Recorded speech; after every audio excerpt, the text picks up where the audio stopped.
Chapter 3 Tenants In and Out. Upstairs in 3D, Angela Wexler stood on a hassock as still and blank-faced pretty as a store window dummy. Her pale blue eyes stared unblinkingly at the lake. "Turn, dear," said Flora Baumbach, the dressmaker, who lived and worked in a smaller apartment on the second floor. Angela pivoted in a slow quarter turn. "Oh!" Startled by this small cry, Flora Baumbach dropped the pin from her pudgy fingers and almost swallowed the three in her mouth. "Please be careful, Mrs. Baumbach. My Angela has very delicate skin." Grace Windsor Wexler was supervising the fitting of her daughter's wedding dress from the beige velvet couch. Above her hung the 24 framed flower prints she had selected and arranged with the greatest of taste and care. She could have been an interior decorator, a good one, too, if it wasn't for the pressing demands of so on and so forth. "Mrs. Baumbach didn't prick me, Mother," Angela said evenly. "I was just surprised to see smoke coming from the Westinghouse chimney." Crawling with slow caution on her hands and knees, Flora Baumbach paused in the search for the dropped pin to peer up through her straight gray bangs. Mrs. Wexler set her coffee cup on the driftwood coffee table and craned her neck for a better view. "We must have new neighbors. I'll have to drive up there with a housewarming gift. They may need some decorating advice." "Hey, look! There's smoke coming from the Westinghouse!" Again, Turtle was late with the news. "Oh, it's you." Mrs. Wexler always seemed surprised to see her other daughter, so unlike golden-haired, angel-faced Angela. Flora Baumbach, about to rise with the found pin, quickly sank down again to protect her sore shin in the shag carpeting. She had pulled Turtle's braid in the lobby yesterday. "Otis Amber says that old man Westing's stinking corpse is rotting on an oriental rug." "My, oh my," Flora Baumbach exclaimed, and Mrs. Wexler clicked her tongue in an irritated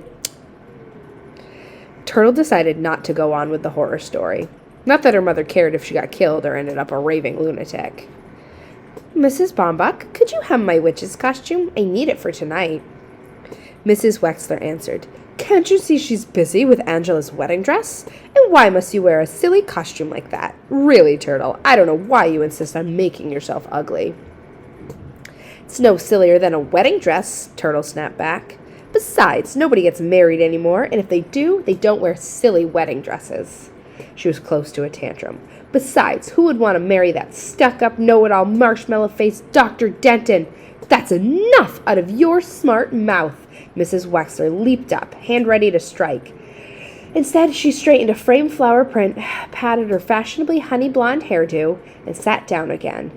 She'd never hit Turtle, but one of these days. Besides, a stranger was present.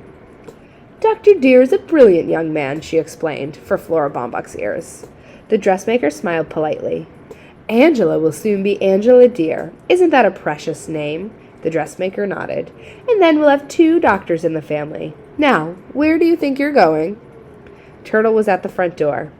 "Downstairs to tell Daddy about the smoke coming from the Westinghouse." "Come back this instant. You know your father operates in the afternoon.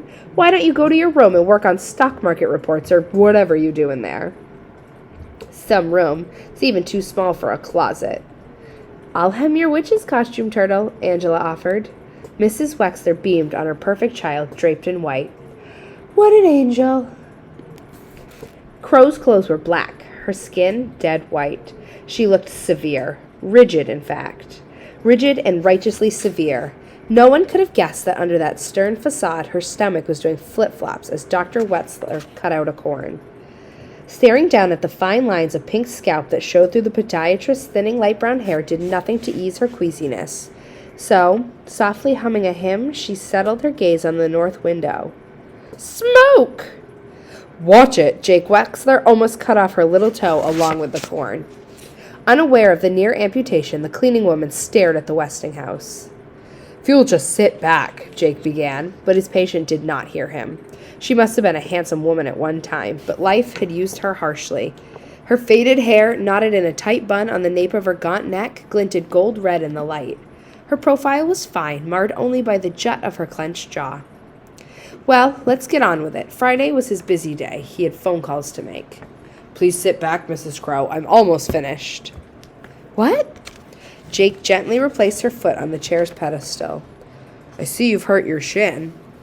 "What?" For an instant their eyes met, then she looked away. A shy creature, or a guilty one, Crow averted her face when she spoke. "Your daughter Turtle kicked me," she muttered, staring once again at the Westinghouse. "That's what happens when there's no religion in the home. Sandy says Westing corpse is up there rotting away on an oriental rug, but I don't believe it. If he's truly dead, then he's roasting in hell. We are sinners all." "What do you mean his corpse is rotting on an oriental rug? Some kind of Persian rug, maybe a Chinese rug." Mr. Hu joined his son at the glass sidewall of the fifth-floor restaurant. "And why were you wasting precious time listening to an overage delivery boy with an overactive imagination when you should have been studying?" It was not a question. Doug's father never asked questions. "Don't shrug at me. Go study." "Sure, Dad." Doug jogged off through the kitchen. It was no use arguing that there was no school tomorrow, just track practice. He jogged down the back stairs, no matter what excuse he gave. "Go study," his father would say. "Go study." He jogged into the Who's rear apartment, stretched out on the bare floor, and repeated, "Go study," to 20 sit-ups. Only 2 customers were expected for the dinner hour. Shin Hu's restaurant could seat 100. Mr. Hu slammed the reservations book shut, pressed a hand against the pain in his ample stomach, unwrapped a chocolate bar, and devoured it quickly before acid etched another ulcer. "Back home again, is he? Well, Westing won't get off so easy this time. Not on his life." A small, delicate woman in a long white apron stood in silence before the restaurant's east window. She stared longingly into the boundless gray distance as if far, far on the other side of Lake Michigan lay China. Sandy McSuthers saluted as the maroon Mercedes swung around the curved driveway and came to a stop at the entrance. He opened the car door with a ceremony reserved only for Judge J.J. Ford. "Look up there, Judge. There's smoke coming from the Westinghouse." A tall black woman in a tailored suit, her short-clipped hair touched with gray, slipped out from behind the wheel, handed the car keys to the doorman, and cast a disinterested glance at the house on the hill. "They say nobody's up there, just the corpse of old man Westing rotting away on an oriental rug," Sandy reported as he hoisted a full briefcase from the trunk of the car. "Do you believe in ghosts, Judge?" "There is certain to be a more rational explanation." "You're right, of course, Judge." Sandy opened the heavy glass door and followed on the judge's heels through the lobby. "I was just repeating what Otis Amber said." "Otis Amber is a stupid man, if not downright mad." J.J. Ford hurried into the elevator. She should not have said that. Not her. Not the first woman to have been elected to a judgeship in the state. She was tired after a trying day. That was it. Or was it? So Sam Westing had come home at last. Well, she could sell the car, take out a bank loan, pay him back, in cash. But would he take it? "Please don't repeat what I said about Otis Amber, Mr. McSuthers." "Don't worry, Judge." The doorman escorted her to the door of apartment 4D. "What you tell me is strictly confidential." And it was. J.J. Ford was the biggest tipper in Sunset Towers. "I saw some Chris Theodorakis was too excited to stutter out the news to his brother. One arm shot out and twisted up over his head. Dumb arm. Theo squatted next to the wheelchair. "Listen, Chris, I'll tell you about that haunted castle on the hill." His voice was soothing and hushed in mystery. "Somebody is up there, Chris, but nobody is there. Just rich Mr. Westing, and he's dead. Dead as a squashed June bug and rotting away on a moth-eaten oriental rug." Chris relaxed as he always did when his brother told him a story. Theo was good at making up stories. "And the worms are crawling in and out of the dead man's skull, in and out of his ear holes, his nose holes, his mouth holes, in and out of all his holes." Chris laughed, then quickly composed his face. He was supposed to look scared. Theo leaned closer, and high above the putrid corpse a crystal chandelier is tinkling. It tinkles and twinkles, but not one breath of air stirs in that gloomy tomb of a room. Gloomy tomb of a room. Theo will make a good writer someday, Chris thought. He wouldn't spoil this wonderful, spooky Halloween story by telling him about the real person up there, the one with the limp. So Chris sat quietly, his body at ease, and heard about ghosts and ghouls and purple waves and smiled at his brother with pure delight. A smile that could break your heart, Sidel Pulaski, the tenant in 3C, always said. But no one paid any attention to Sidel Pulaski. Sidel Pulaski struggled out of the taxi, large end first. She was not a heavy woman, just wide-hipped from years of secretarial sitting. If only there was a ladylike way to get out of a cab. Her green rhinestone-studded glasses slipped down her fleshy nose as she grappled with a tall triangular package and a stuffed shopping bag. If only that lazy driver would lend her a hand.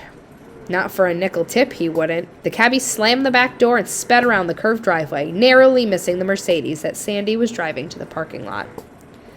At least the never-there-when-you-need-him doorman had propped open the front door. Not that he had ever helped her, or noticed her for that matter.